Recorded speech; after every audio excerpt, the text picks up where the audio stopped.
There are too many dead to cope with right now in parts of the Indian capital, and they're piled up in vehicles outside. The coronavirus rules mean this is where most relatives have to say goodbye. It's massively distressing and hugely undignified.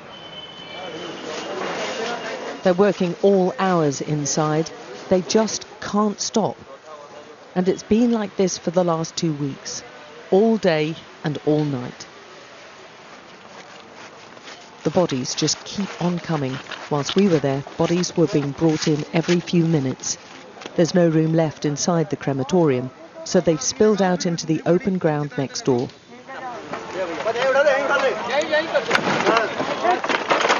Coronavirus has ripped through this city, and they're rushing to keep up with the devastation it's caused.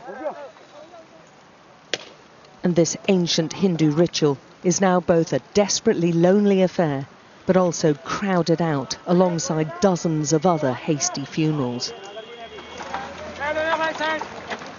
India is still hitting world record coronavirus figures, with one COVID death in just under every 4 minutes in Delhi, and its healthcare system is buckling.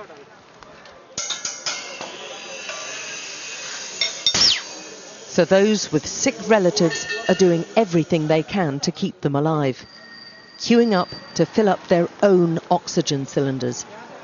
These are like gold dust in this city, with a black market value of 4 times their normal price. So whatever the guy asks, I'll pay for it. So I have no clue how much amount he's going to ask. So when my number is going to come, when my chance is going to come, whatever amount he's asked for, I'll pay. If this would have happened like last year, then it would have been okay. Nobody knew about it. But they got a year and they wasted it completely on election rallies and all the other stuff. So it's heartbreaking, but we don't have any other options. Some of these people have been lining up for hours, but they are getting access to oxygen.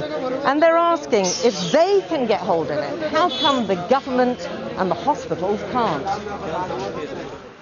A sports stadium opened only days ago as a COVID facility because of the shortage of beds in the city was turning away patients today.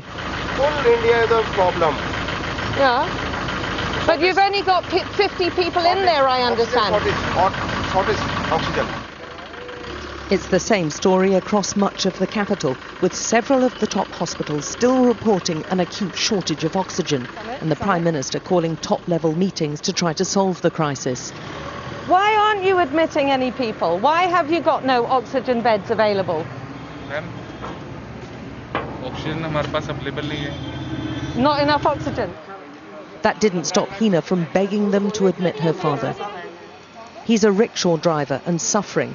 He's also the only earner in his family, and they've spent 3 months' wages buying an oxygen tank from an illegal market so he can breathe. Rich or poor, Indians are doing whatever they can to keep breathing. Allahu Akbar. Every section of society's been hit, with the deaths rising at their fastest rate since the start of the pandemic and cutting across every creed and religion. But there's doubt about almost everything, with warnings that the surge in testing is now leading to a lack of testing material.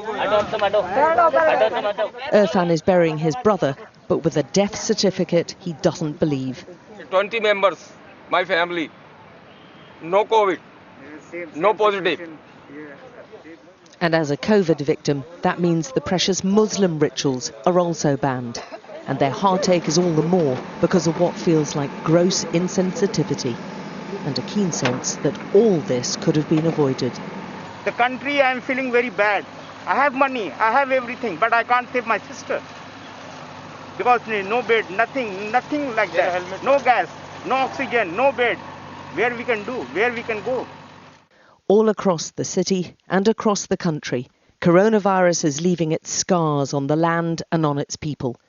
And India is now the global centre of this pandemic, just as it's waning in many other countries. Alex Crawford, Sky News, New Delhi. The ongoing crisis.